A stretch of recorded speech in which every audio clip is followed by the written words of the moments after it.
नमस्कार साथियों, टेस्ट वाला अकेडमी में आपका स्वागत है। अभी हाल ही में एमपीपीएससी 2022 प्री का एग्ज़ाम हुआ, जिसमें बच्चों के द्वारा की गई छोटी-छोटी गलतियों के बारे में आज हम चर्चा करेंगे। आयोग द्वारा अभी हाल ही में आंसर की को जारी किया गया था, लेकिन उसमें काफ़ी सारी गलतियाँ थी, जिसकी वजह से आंसर की हटा ली गई है। फर्स्ट पेपर में गलतियाँ कम थी, 1 या 2 क्वेश्चन में लग रहा था थोड़े आंसर उन्होंने गलत दे दिए हैं, लेकिन सेकंड पेपर की अगर किसी ने आंसर की मिलाई होगी, तो जो पैसेज जो हम गद्यांश देखते हैं उसके उसमें सीधे-सीधे आंसर दिए होते हैं, वो आंसर तक आयोग ने अपनी आंसर की में गलत दे दिए थे। लगातार 5 से 6 क्वेश्चन सीधे गलत दिए हुए थे और इस वजह से शायद इसको हटा दिया गया। चलो हम अब चर्चा करते हैं कि क्या गलतियाँ बच्चों की संभावित रही हैं, जिनकी वजह से कइयों के नंबर कम आ रहे हैं, और जिन्होंने गलतियाँ कम की हैं, उन्होंने काफ़ी अच्छा स्कोर किया है। तो सबसे पहला क्वेश्चन हम देखते हैं बीना नदी के लिए। बीना नदी का संबंध कई बच्चों ने दशांश से रिलेट किया, दशांश को सिलेक्ट किया, इस वजह से उनका ये आंसर गलत हो गया। सही आंसर आप सभी को पता है, इसका सही आंसर है बेतवा। सेकंड क्वेश्चन की बात करते हैं, कौन सा जिला वर्षा ऋतु में सबसे अधिक वर्षा प्राप्त करता है? तो हम सभी जानते हैं दक्षिण पूर्वी जो मध्य प्रदेश में वर्षा सबसे ज़्यादा वहाँ पर ही होती है। मंडला ऑप्शन में दिया हुआ था, बच्चों ने सेलेक्ट किया, सही आंसर रहा। इसके बाद हम पाँचवा क्वेश्चन देखते हैं। पाँचवें क्वेश्चन में हम सभी को पता है, इसमें कोई डाउट नहीं है। अगला क्वेश्चन देखते हैं। अगला क्वेश्चन ज़रूर हमारा ट्रिकी था। अगर किसी को ये सिंचाई परियोजनाओं के बारे में पूरी जानकारी होगी, वही निश्चित रूप से इसको सही कर पाया होगा। इसमें गलत आंसर जो गलत जोड़ी थी वो सुख्ता और बैतूल की थी। अगले क्वेश्चन की ओर चलते हैं। अखरानी और मध्वार पहाड़ियों के मध्य निम्नलिखित में से किस नदी ने गहरी कंदरा बनाई है? तो निश्चित रूप से जो गहरी कंदरा, सबसे पहला हमारा गहरी कंदरा पढ़ने के साथ ही हमें रिलेट करना चाहिए था नर्मदा नदी के साथ, या अगर किसी को अखरानी और मध्वार पहाड़ियों के बारे में नहीं पता हो तो, और यदि किसी को पता है तो वो सीधा आंसर नर्मदा को लगा देता। इसका सही आंसर हम सभी को पता है, नर्मदा नदी। अगले क्वेश्चन की ओर चलते हैं। भौगोलिक क्षेत्रफल के क्षेत्र रूप में निम्नलिखित में से किस जिले का वन क्षेत्रफल अधिक है? तो सबको पता है, श्योपुर के बारे में जानकारी है। सातवां क्वेश्चन इसमें देखते हैं, तो यहाँ पर भी इन्होंने नहीं इस बार पेपर में बहुत ज़्यादा पूछे हैं, नहीं के ऊपर विशेष रूप से ध्यान दिया है, तो ये रहा है नहीं। तो इसमें सीधा था लौह अयस्क उत्पादन में मध्य प्रदेश का देश में तीसरा स्थान है। ये ऑप्शन पढ़ने के बाद ही क्लियर हो जाना चाहिए था कि मध्य प्रदेश में इतना उत्पादन नहीं हो पाता है लोहे का कि वो तीसरे नंबर पर रहे। ठीक है, तो इसका सही आंसर यही रहा, ये गलत था। चलिए अगले क्वेश्चन की ओर चलते हैं।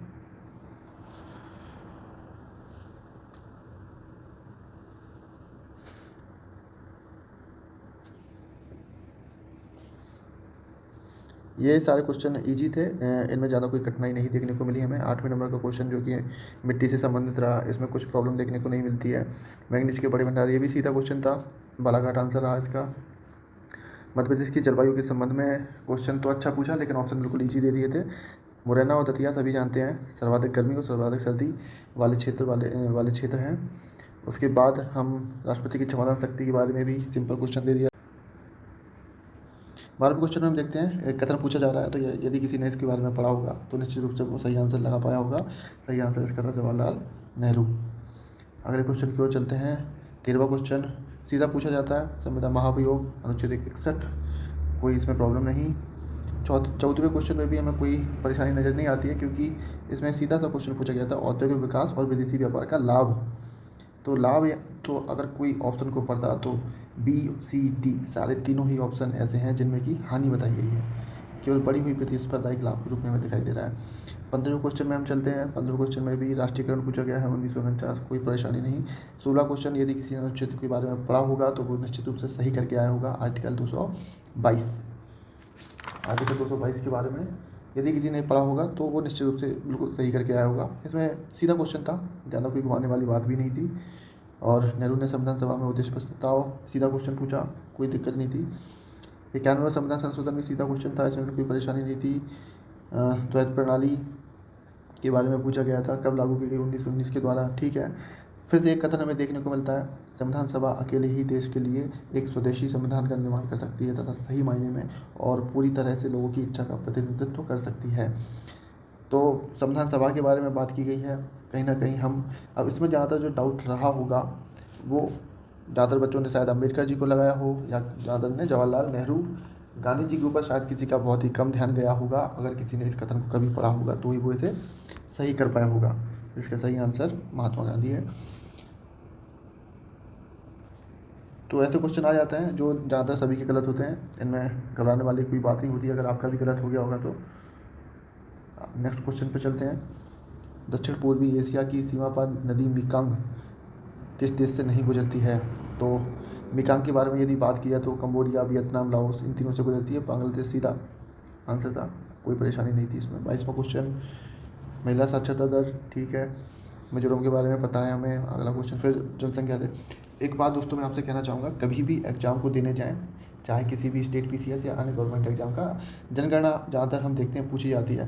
तो एग्ज़ाम से एक दिन पहले या एग्ज़ाम की सुबह की जो 1 या 2 घंटे या 3 घंटे हमें मिलते हैं, उनमें जनगणना को पढ़ के जाएँ तो शायद आपको ज़्यादा बेनिफिट होगा, क्योंकि ताज़ा ताज़ा पढ़ा रहता है जनगणना का। आप सबका एक भी क्वेश्चन उसमें गलत नहीं होगा। ठीक है दोस्तों, तो यहाँ पे कोई, हाँ, ये 90 ईस्ट रिज। अब इस क्वेश्चन के बारे में ज़रूर बात करना चाहूँगा मैं। इस क्वेश्चन में यदि किसी को आंसर नहीं भी पता होगा तो इसकी लोकेशन से वो आंसर निकाल सकता था। 90 ईस्ट रिज, 90 डिग्री पूर्व रिज। अब 90 डिग्री कहाँ से निकलती है? भारत के पूर्व से। 82.5 डिग्री की रेखा भारत के मध्य से निकली है। 82.5 डिग्री रेखा भारत के नैनी से निकली हुई है। तो 90 डिग्री रेखा निश्चित रूप से भारत के पूर्व में से निकलेगी। पूर्व में भारत के क्या है? हिंद महासागर। तो ऑप्शन में भी हिंद महासागर दिया हुआ है।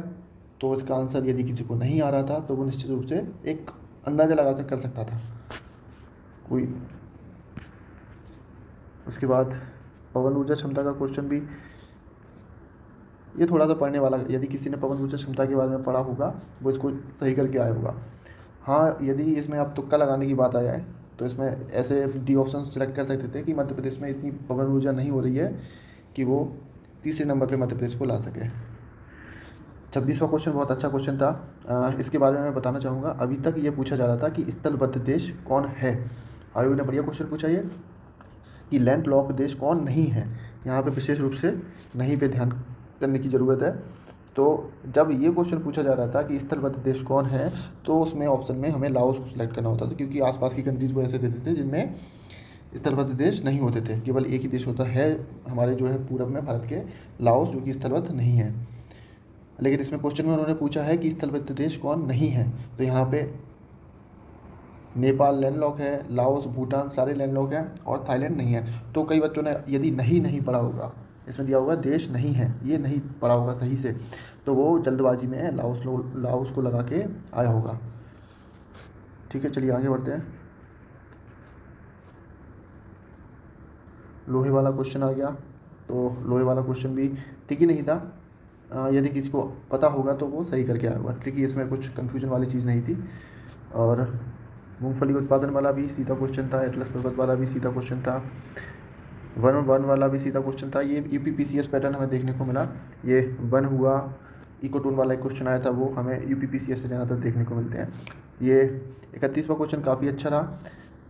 अगर किसी ने इसके बारे में पढ़ा होगा बिल्कुल सही करके आया होगा।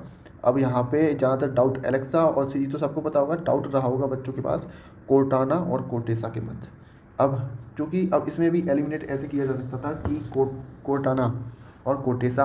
अब एलेक्सा तो हो चुका है, एलेक्सा का उन्होंने मिलता जुलता एक दे दिया था कोर्टेसा। तो ये अंदाज़ा कहीं ना कहीं लगना चाहिए था कि एलेक्सा से मिलता जुलता कोर्टेसा दे रहे हैं, तो कहीं ना कहीं इसको एक नाम क्रिएट कर रहे हैं। कोर्टेसा कुछ नहीं है, तो इसका सही आंसर है जो है कोर्टाना। तो ये हमें कहीं ना कहीं ऐसा अंदाज़ा लग जाना चाहिए था कि एलेक्सा से मिलता जुलता उन्होंने क्रिएट कर दिया कोर्टेसा। तो ये गलत था। इसको ज़्यादातर ने शायद हो सकता सेलेक्ट किया हो कोर्टेसा, और कुछ ने कोर्टाना भी किया होगा, पता होगा तो हमें ये चीज़ ध्यान रखनी चाहिए कि यदि आयोग यदि क्वेश्चन में ऑप्शन जो दे रहे हैं वो मिलते जुलता दे रहा है, तो और हमें पता है कि ये सही है और इससे मिलता जुलता एक दूसरा है, ये हो भी सकता है नहीं भी, तो उसको वो नहीं, ज़्यादातर नहीं के फेवर में जाएगा कि वो मिलता जुलता अगर है तो उसको हमें उसके ऊपर ध्यान नहीं देना ज़्यादा। नेक्स्ट क्वेश्चन की बात करते हैं। ई गवर्नेंस, अभी हाल ही में जो अभी आंसर की आई थी उसमें इन्होंने जो आंसर दे दिया था, ए आंसर दे दिया था। अब मेरे ख्याल से आंसर सी होना चाहिए, क्योंकि ई गवर्नेंस में हम आशा रखते हैं कि तकनीक आधारित शासन की व्यवस्था देना, ये आंसर इसका होना चाहिए।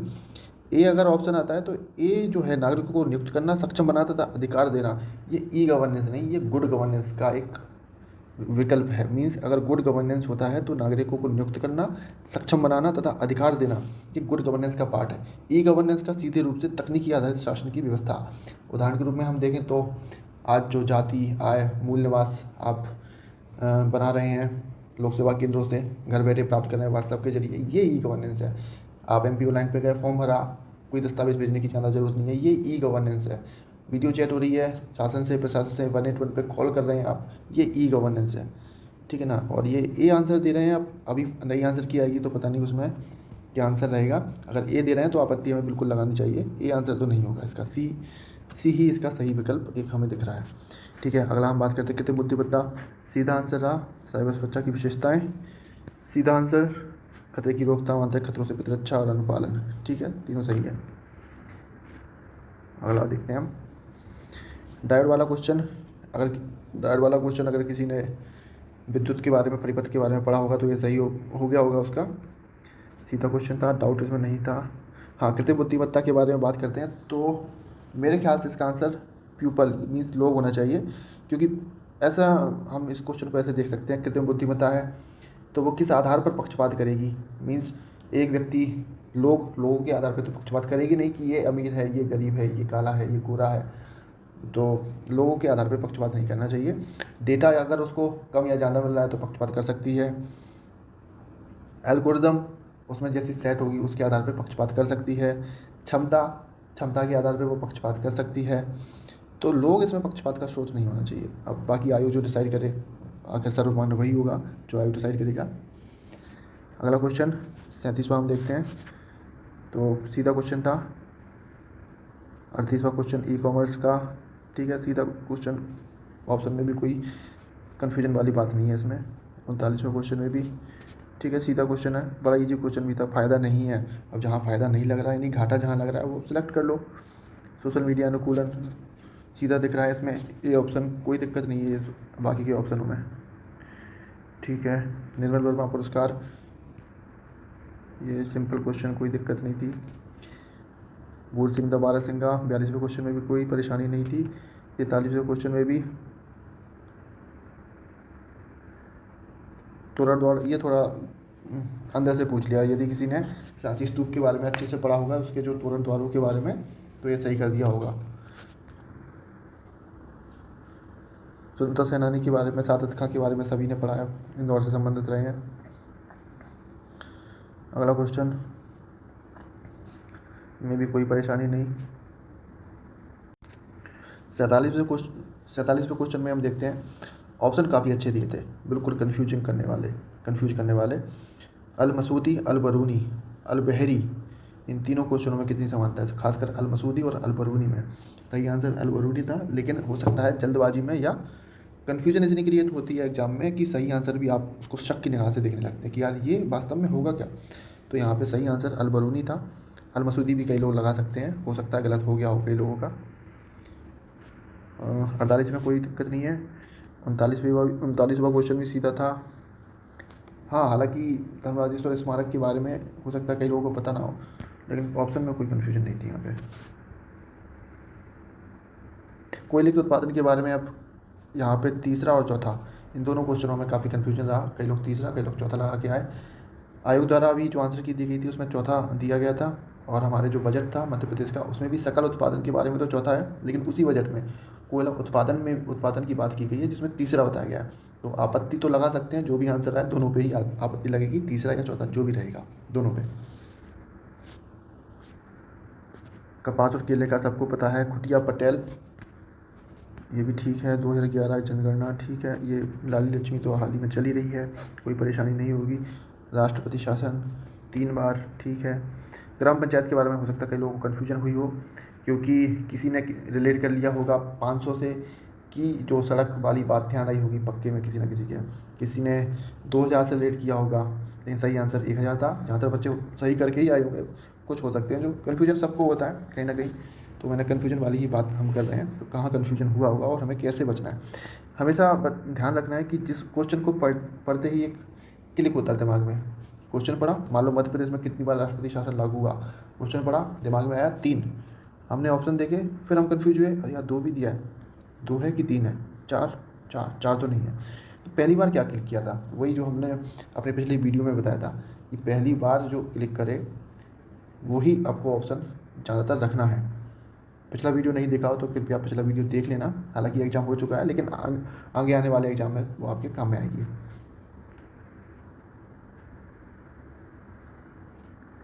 अगला क्वेश्चन देखते हैं, मुख्यमंत्री की अनुपस्थिति वाला। तो ये भी ठीक है, सीधा क्वेश्चन। पहली महिला राज्यपाल, सीधा क्वेश्चन। प्रथम मुख्यमंत्री में भी कोई परेशानी नहीं। लोकसभा के प्रथम अध्यक्ष, एफिंडेक्स, ये करंट का क्वेश्चन आ गया। क्वांटम प्रयोगशाला करंट का क्वेश्चन हो गया। वैश्विक निवेश शिखर सम्मेलन, सीधा क्वेश्चन। उसके बाद FAO का मुख्यालय, सीधा क्वेश्चन। सौभाग्य योजना विद्युत के बारे में है तो विद्युत मंत्रालय, सीधा क्वेश्चन। भारतीय थल सेना के अध्यक्ष, अप्रैल 2023, सीधा क्वेश्चन। यहाँ जरूर कन्फ्यूजन हो सकता है बच्चों के मन में दिमाग ज़्यादा चलाने पर कि वर्तमान में अप्रैल 2023। अब कई लोग ये सोच सकते हैं जिन्होंने मार्च तक की करंट अफेयर पढ़ी होगी, शायद वो ये इनके दिमाग में ये आ सकता है कि अप्रैल 2023 में पूछा है तो ऐसा तो नहीं है कि चेंज हो गए हों। फिर वे मनोज पांडे को बिल्कुल भूल जाएंगे और बाकी के 3 ऑप्शनों पे उनका दिमाग जाएगा। तो ऐसा जो हमें सबसे ज़्यादा श्योर हो उसको ही चूज़ करना है। मनोज पांडे निश्चित रूप से सही था। तो इतना कन्फ्यूजन होती है एग्ज़ाम में, इतनी कन्फ्यूजन होती है, लेकिन हमें उस पर तटस्थ रहना है अपने, जो हमारे दिमाग में पहली बार में आ रहा है। इसके बाद क्रिकेट के खेल के कप, इसके बाद ये खेलों की कपों के बारे में बात की है, ठीक है। ये भी काफ़ी अच्छा क्वेश्चन था। अब ये काफ़ी पुराना क्वेश्चन पूछ लिया, 69 वाला। तो जिसको याद रह गया होगा पुरानी करंट अफेयर तो वो सही करके आया होगा, बाकी तुक्का चला होगा इसमें, ठीक है। गोल्डन बॉल अभी हुआ था, सबको पता है, ठीक है। फीफा में गोल्डन बॉल दी गई थी। राज्य मानवाधिकार आयोग अध्यक्षता, ठीक है, ये भी सही क्वेश्चन था। पिछड़ा वर्ग आयोग संशोधन अभी हुआ था, अधिनियम में साफ 5 लिखा हुआ है, तो आंसर भी यही रहेगा, ठीक है। अब ये इस वाले क्वेश्चन में कुछ बच्चे C में और D में कन्फ्यूज हैं। अब देखो क्वेश्चन पढ़ते हैं सबसे पहले कि राष्ट्रीय मानवाधिकार आयोग के संदर्भ में कथनों का विश्लेषण कीजिए। मानवाधिकार आयोग मानवाधिकार के क्षेत्र में कार्यरत संस्थाओं को प्रोत्साहित करता है। सेकंड, आयोग का काम मानवाधिकार क्षेत्र में अनुसंधान करना भी है। तो अब ऑप्शन पढ़ते हैं। A, एक सत्य है, सही बात है। B, कथन 2 सत्य है, सही बात है। C, कथन 1 कथन 2 की व्याख्या करता है, कहीं ना कहीं ठीक ठाक लग रहा है। D, दोनों कथन 1 और 2 सत्य है, ये बिल्कुल एग्जैक्ट मीन्स सी ऑप्शन कई लोगों ने सेलेक्ट किया होगा, लेकिन सी ऑप्शन में कहीं भी ये नहीं लिखा है कि 1 सही है और 2 सही है। अगर ये लिखा होगा कि 1 और 2 सत्य हैं तथा कथन 1 2 की सही व्याख्या करता है तो हम उसके पास जाते हैं। लेकिन यदि हमें डी में ये मिल रहा है कि 1 और 2 सत्य हैं तो निश्चित रूप से इसका डी सही होना चाहिए, क्योंकि ज़्यादा करेक्ट कौन सा आंसर है, कौन सा ऑप्शन है, डी। तो हमेशा ऑप्शनों में जो सबसे सटीक ऑप्शन होता है वो आंसर माना जाता है। सी ठीक है, लेकिन डी सटीकता में डी सबसे सही है। अगले क्वेश्चन की बात करते हैं, सतर्कता आयोग वाला, ठीक है, सिंपल क्वेश्चन था। उसके बाद अनुसूचित जाति आयोग, ठीक है, सिंपल क्वेश्चन था। अब राज्य सूचना आयोग तो नहीं हो सकता है, कौन नहीं हो सकता, सब ठीक है, पढ़ा है, पता होगा, सिंपल क्वेश्चन। अब यहाँ पे लेकिन एक बात देखी जाए, आयोग ने नहीं का विशेष रूप से ध्यान रखा है। जल्दबाजी में जिस व्यक्ति ने भी नहीं के ऊपर ध्यान नहीं दी, जिस व्यक्ति ने भी नहीं के ऊपर ध्यान नहीं दिया, वो सही कैसे हुआ होगा वो आंसर क्वेश्चन।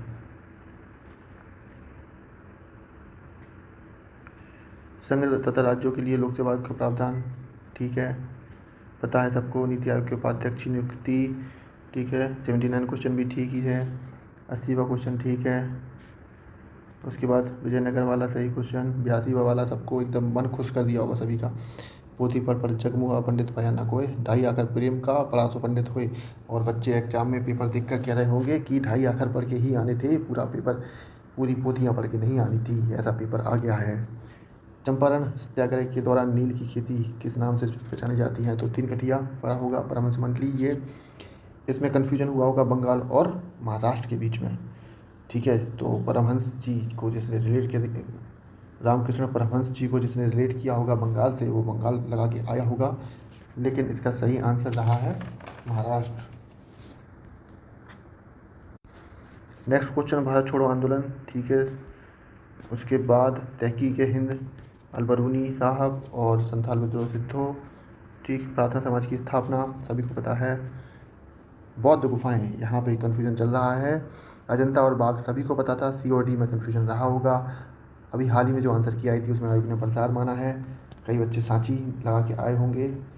गुफा, क्योंकि कई बच्चों ने सोचा होगा सांची में तो स्तूप है, गुफा नहीं है, अब बाकी देखते हैं आंसर क्या निकलता है। दोनों ही कई कई लोग सांची को भी आंसर बता रहे हैं और आयु ने बलसार को भी माना है, तो कई बलसार को भी बता रहे हैं। बाकी आयु जो डिसाइड करता है देखते हैं। अलवारो नैनार सबने पढ़ा होगा। एटलस और अक्ष के मध्य में, इसमें कोई दिक्कत नहीं थी। सिनोवियल जोड़। और फिर हाँ, ये बीटी बैगन के बारे में ज़रूर, कीट प्रतिरोध और जीवाणु प्रतिरोध, इनमें कन्फ्यूजन हुआ होगा बच्चों में। तो कीट प्रतिरोध सिंपल है। कई बच्चों ने ये सोचा होगा कि जीवाणु प्रतिरोध यानी कि उसको जीवाणु से बचाने के लिए, जबकि इसमें बीटी बैगन हम यूज कर रहे हैं तो है जीवाणु के ऊपर तो डिपेंड है ही बीटी। ठीक है। और कौन सा विटामिन खून, सिंपल क्वेश्चन है, बार बार पूछा जाने वाला। प्रदूषण, इटाई सबको पता है। कैडमियम, हाँ ये खाद्य सुरक्षा मानक अधिनियम वाला, ये बहुत शानदार क्वेश्चन। एफपीओ सही आंसर है। कई बच्चों ने हो सकता है गलत कर दिया हो जल्दबाजी में, केवल अगर ढंग से क्वेश्चन को नहीं पढ़ा होगा। और सही आंसर एफपीओ है, सबको पता है, कोई दिक्कत नहीं है। आयुष सभी को नाम पता है। ये यूपीपीसीएस से फिर क्वेश्चन उठाया गया, तो काफ़ी क्वेश्चन यूपीपीसीएस से उठाए गए हैं। इकोटोन इसका सही आंसर है। जैव विविधता का तत्व स्थल, ये भी यूपीपीसीएस का डायरेक्ट क्वेश्चन है। तो एक बात मैं कहना चाहूँगा, जब भी आप एमपी या यूपी किसी का भी एग्जाम देने जा रहे हो तो हमें 3 स्टेट पे विशेष ध्यान देना है। एमपी पे तो देना ही है, एक दूसरा यूपी के सारे प्रीवियस ईयर क्वेश्चन पीवाईक्यू हमें बिल्कुल लगाने हैं। और यदि टाइम मिल जाता है तो राजस्थान के भी देख लेंगे। क्वेश्चन इन तीनों दिग में कहीं ना कहीं इंटरचेंज होते रहते हैं। यहाँ से हमारे क्वेश्चन तो ज़्यादातर वो नहीं लेते, हम ही लेते रहते हैं यूपी से और राजस्थान से, जिसमें यूपी का पार्ट ज़्यादा है। राजस्थान से तो एक आध उठाते हैं, यूपी से हम ज़्यादा क्वेश्चन लेते हैं एमपीपीएससी वाले। वायु की गति, ठीक है। और ये आखिरी क्वेश्चन है हमारा IIFM, तो भोपाल सही आंसर है। प्रबंधन संस्थान पूछा है तो हमेशा ध्यान रखना होगा हमें, प्रबंधन संस्थान के बारे में यदि एमपी का कोई पूछ रहा है तो भोपाल। ठीक, कई बच्चों ने जबलपुर भी लगा दिया होगा, कईयों ने देहरादून भी लगा दिया होगा, ये भी हो सकता है क्योंकि वन के बारे में आ जाता है तो जबलपुर पे ध्यान चला जाता है, देहरादून पे ध्यान चला जाता है, लेकिन सही आंसर भोपाल है। ठीक है, तो इसके साथ ये हमारे पूरे क्वेश्चन होते हैं कन्फ्यूजन वाले, हमने देख लिए सारे। बाकी आयोग दोबारा आंसर की डालेगा, आप सभी आंसर मिलाइए। कट ऑफ हम पहले बता ही चुके हैं, यदि उसके आसपास आपके आ रहे हैं तो बिल्कुल मेंस में जुट जाइए। बाकी कंटेंट हम सब प्रोवाइड कराते रहेंगे आपको। जय हिंद।